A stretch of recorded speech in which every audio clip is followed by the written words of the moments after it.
पुण्यातील स्वारगेट बस स्थानकामध्ये 26 वर्षीय तरुणीवरती अतिप्रसंग करण्यात आलेला आहे। या तरुणीच्या तक्रारीनंतर स्वारगेट पोलीस ठाण्यामध्ये गुन्हा दाखल झालेला आहे आणि गुन्हा दाखल झाल्यानंतर ससून रुग्णालयामध्ये या तरुणीची वैद्यकीय चाचणी किंवा तपासणी करण्यात आलेली आहे। ही वैद्यकीय तपासणी आणि चाचणी याच ठिकाणी करण्यात आलेली आहे।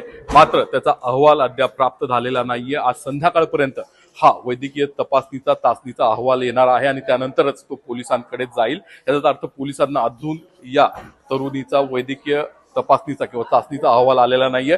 मात्र दरम्यानच्या काळात या तरुणीला ससून रुग्णालयामध्ये दाखल करण्यात आलेला आहे, उपचारासाठी ऍडमिट करण्यात आलेला आहे आणि ससून रुग्णालयातच या ठिकाणी या तरुणीवरती उपचार सुरू आहेत आणि संध्याकाळी उपचारानंतर या तरुणीला या ठिकाणाहून डिस्चार्ज दिला जाणार आहे अशी माहिती मिळते।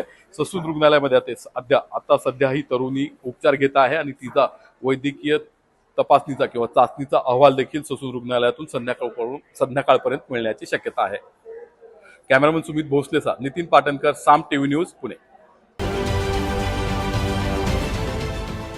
देश विदेशातील प्रत्येक घडामोडींचे लाईव्ह अपडेट मिळवण्यासाठी आता साम टीव्हीच्या सर्व सोशल मीडिया प्लॅटफॉर्मला लाईक, फॉलो आणि सबस्क्राईब करा।